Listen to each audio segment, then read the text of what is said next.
We have an awesome talk lining up. Richie Fink, the author of Polars. It's already mentioned in a couple of talks. Really popular library. Recently also founded a company around it. Give a big applause to Richie Fink. Hi, thank you. Can you all hear me? Yeah, cool. Yeah, thanks for the introduction. I'll repeat parts of it. My name is Richie Vink. I'm the author of Polars. I have a background in machine learning and software development mostly. And since a short time, I'm also a co-founder of a company.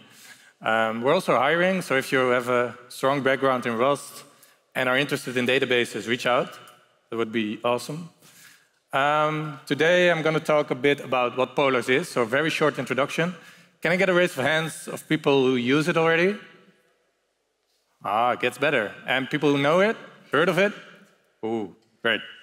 I'm going to talk about expressions. I'm going to talk a bit about optimizations with scope of expressions, not about all of them. I'm going to talk a bit about parallelism, and then I want to introduce Polars plugins, which is something really new, really fresh. We're still working on it. Not yesterday, but the day before in the evening.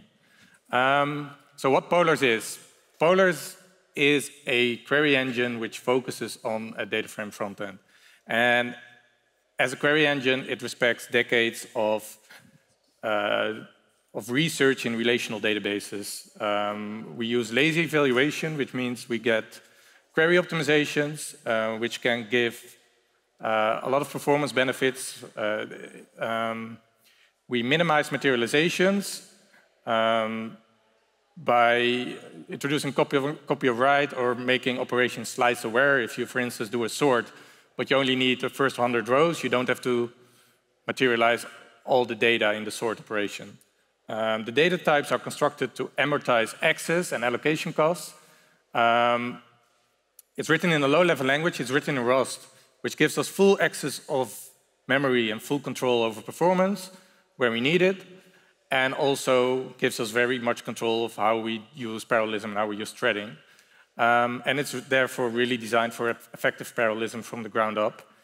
We're also designed for out-of-core processing, which is a fancy word for processing data sets that don't fit into memory. And we have very tight integration with I/O, which means that when we read something from disk, we read it immediately in the proper memory format, so we don't have double copies. That's a very short introduction, and I want to talk about Polars expressions. Polars expressions are first-class citizens in Polars. They're super important, and they're used everywhere. And as a type, there's sort of a function which they're a pure functional function, pure in the sense that they don't have side effects. And they take the state of a data frame, the state of the inputs, so multiple series, and possibly the state of groups, and it produces a new series. And series are composable, which means you can combine them indefinitely. And with this composability, you get a lot of complexity you can solve. You can do a lot of stuff by composing expressions. It's very similar to how, for instance, a language like Python, the actual grammar or the actual vocabulary is pretty small, but you can combine all those keywords like for loops, like all the functions to do anything, basically. And expressions, the inputs can mean different things. They can mean a column, but they can also mean a group. They can mean elements in a list. They can mean a single value. They can be literals. Yeah, so they are the core part of the Polars API. And we are very serious about it. That means that if you use a map elements, which is similar to an apply in Pandas, where you use a Python function to load something and you get Python objects back, we don't want you to do that. You should use an expression for that. And why do we do that? That's because using Python functions, you get Python objects. You must hold the GIL, the global interpreter lock, which kills parallelization. And we don't know what you're doing. So there's a lot of stuff we cannot do. We cannot do optimizations, and we cannot do parallelism. And it will also be slower. So we cannot use our own very optimized code. And these optimizations are important because they take responsibility from a programmer. And we are super familiar with libraries like NumPy. NumPy is the best example here. With NumPy, we know that if we use NumPy correctly, we get one promise of a C compiler, and that is that we get vectorization, right? You get C-level performance. But there's one thing we don't get, and that is optimizations. If you would compile your program in C, you would get the second part as well. The compiler would recognize that some stuff you do is redundant or can be done faster or can be combined in a single register. We can also not give you those optimizations on register level, but we can give you those optimizations on columnar level. We can prove that some operations are not needed, that we can do some operations in a single allocation, for instance. So we want to give you both things. We want to give you C-level performance, and we want to give you optimizations. And these optimizations can give you very significant benefits. Here we have a query. What the query does isn't that important. It's just that the first time we run this query without optimizations, the second time we run the same query with optimizations, there's no caching in between, and we get a 4.5x speed up without doing anything. This is just the optimizer that does this for you. And the benefit is that you can write your code semantically. You should not worry with which columns do I need to load, where should I apply the filter, no, the responsibility of the user is making sure the query is correct and readable and semantically does the right thing. Here's an example of an optimization we do. There are many optimizations, and I will not go through all of them. But this is an example where we use common sub-expression elimination. As you can see, we compute a mean, we compute a sum, but the input of the mean function and the input of the sum function is equal, right? We twice multiply the two columns. So you could apply an optimization where you say, okay, I assign a temporary column where I do this multiplication, and then I compute the mean and I compute the sum. This is something that the optimizer does for you. There are a lot of optimizations the optimizer does for you. I will go through a few of them. One important one is that we check the schemas. That means that before we run the query, we check if the t-types are correct. And this is very important, as this saves you a lot of time. If you would run the query immediately and maybe your query fails 20 minutes in, you will get very late feedback. It would be very annoying to discover that if you have a fault in your query, that it fails mid-time. You want to have failures as soon as possible. This gives a way better user experience, and you also,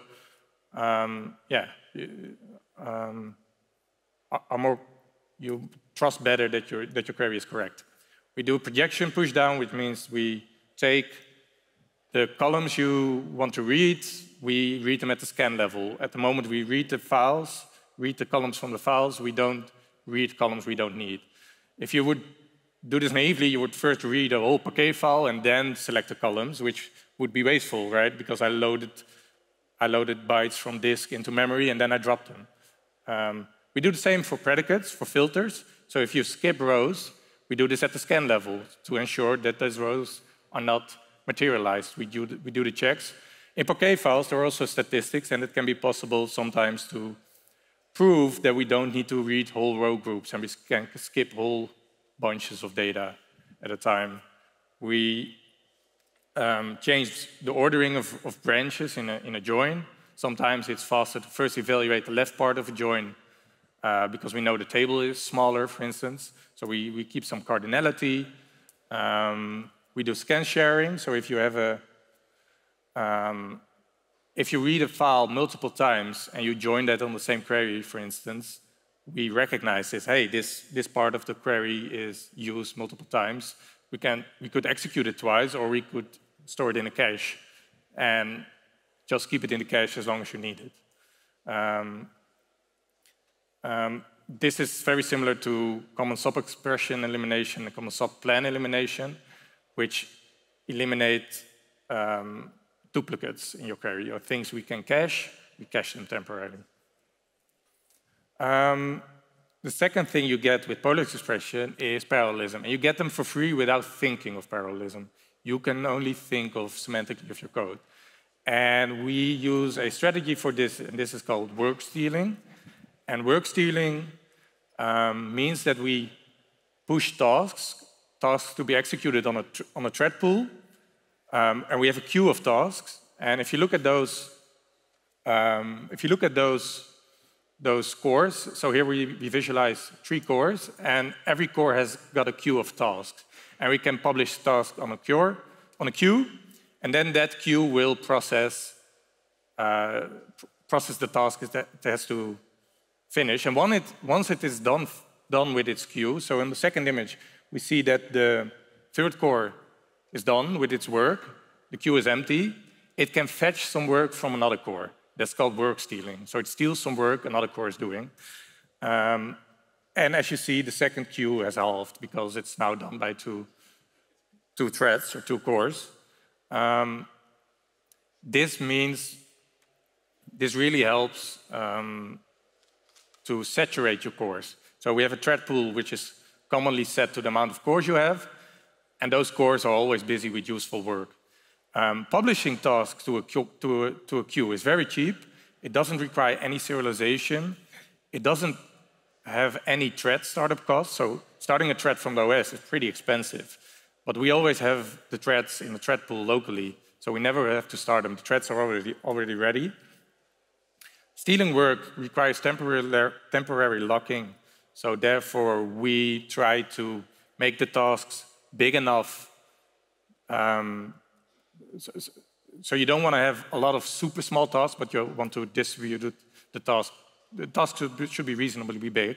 But this is not something the user has to be worrying about. This is something we optimize for you, and we try to create tasks that are well divided over the cores. And because the amount of threads we spin up in our thread pool is equal or smaller than the amount of cores on your machine, the OS doesn't need to swap between threads. A thread can just finish its work. If you would say you would start 1,000 cores, 1,000 threads on a dual core machine, then the OS would need to swap between every thread to give that thread some runtime. And this swapping is really expensive, so you don't want to have this. You want to minimize this. And here's an example of how we would split some tasks in Polars. Let's say we have a data frame where we create some groups and some data. And in the first one, we take column B, and we want to compute the number of unique elements there. Here we recognize that computing the number of unique elements is pretty expensive. It's not a cheap operation. You need to do some hashing, you need to create a hash table, put elements in there. So we will create a parallel task for this. We also recognize that this is the only expression that runs, so we have cores left to run. So we create some tasks for it and run it on thread queue. And once NUnique is finished with computing, we do multiply times 2, but we know that arithmetic is pretty cheap, and we have SIMD factorization, so we don't want to create any parallelism for that. Parallelism probably is more expensive than doing the operation. So we don't parallelize that one. If we run this same expression, so the power of Polars expression is that you can run them in many contexts. So you can run an expression in a select, but you can also run it in a group by, and it has the same semantic meaning. But in a group by, we parallelize over the group. So let's say you have 1 million groups, and we parallelize over it. If we would also parallelize the NUnique task, you would get a lot of smaller tasks, because per group, per 1 million groups, you would also create, let's say, 100 tasks. If you would do that, that would explode the number of tasks you have. So here we only parallelize over the group. And again, for the multiply times 2, we use a single task because we can prove that we don't need a group to do arithmetic, right?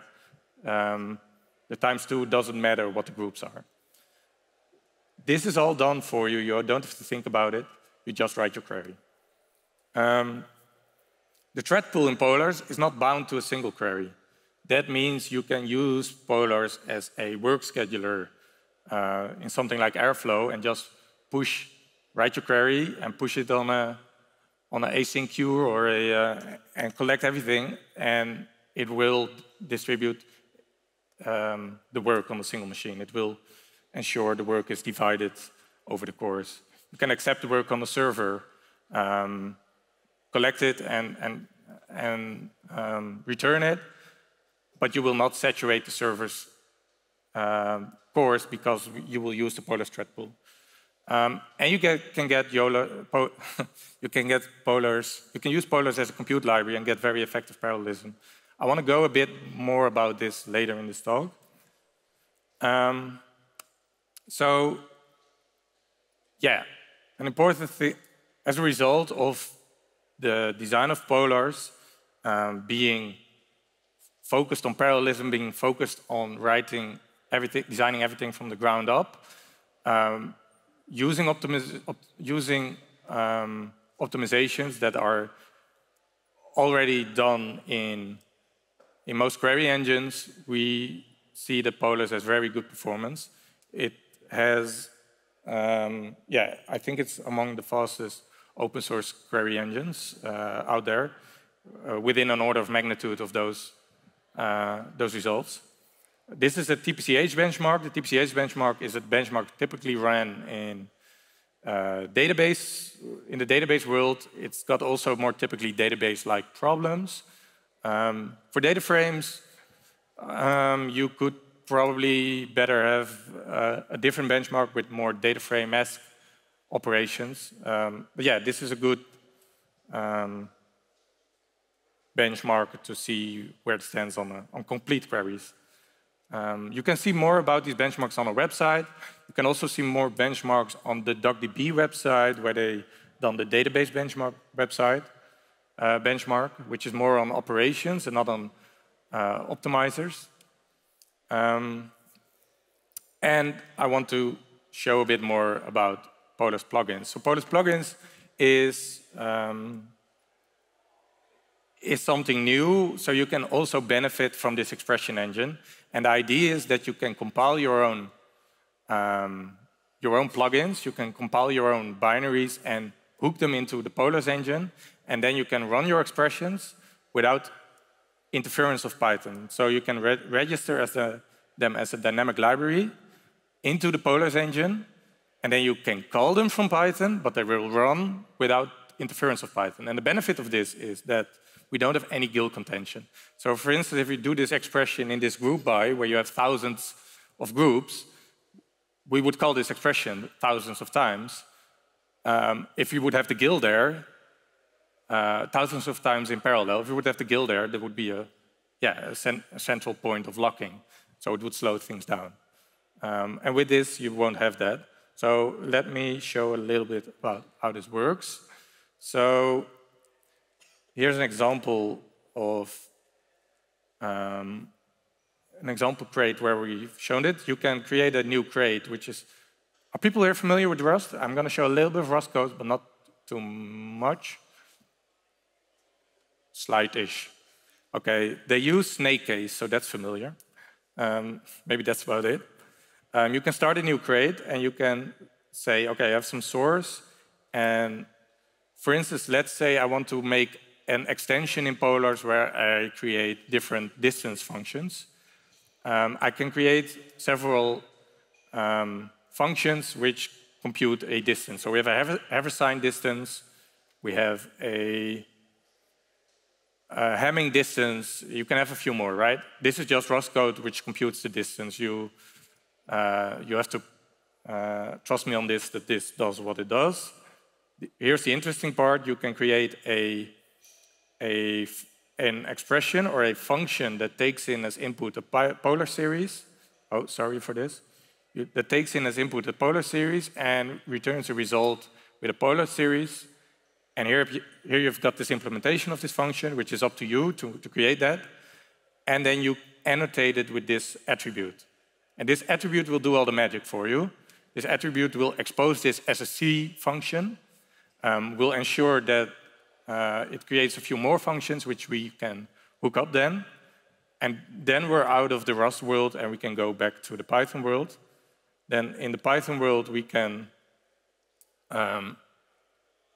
create a new class, and we can, from polars.utils.udfs, we can import the function get shared lib location. The only thing that this does is find the shared lib for you, which we compiled. And then you can create a distance namespace. So we use an attribute here or a decorator, which gives us the information of how this namespace is going to be called. So we're going to call it dist. And then we register the plugins. So here we have the Hamming distance. We have the Jacquard similarity and the Hever sign.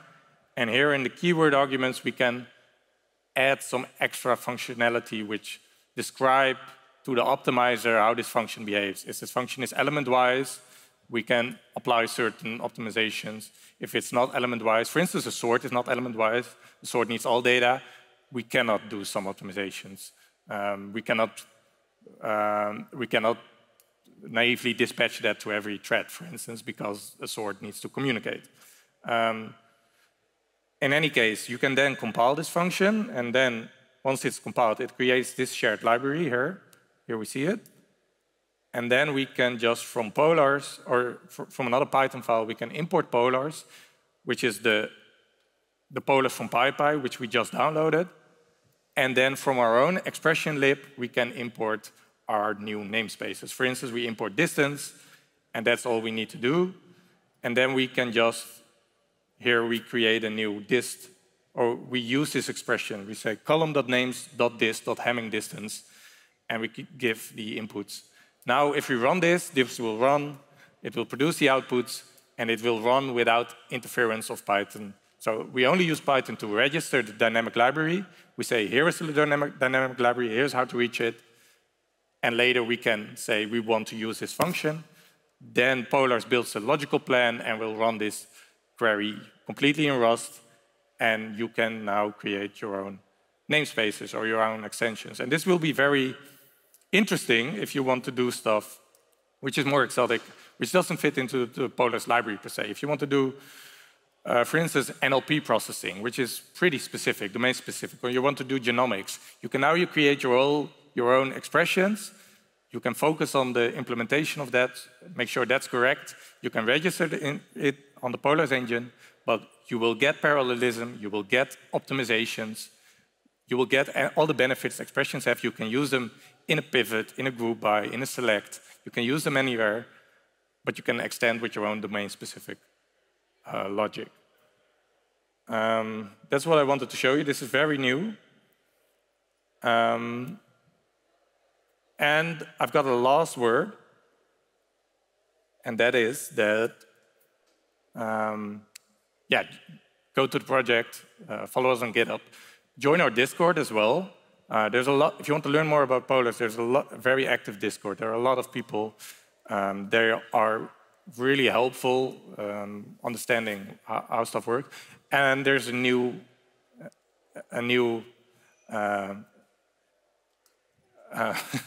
I've got something new. There's a Python Polars coming, an O'Reilly book.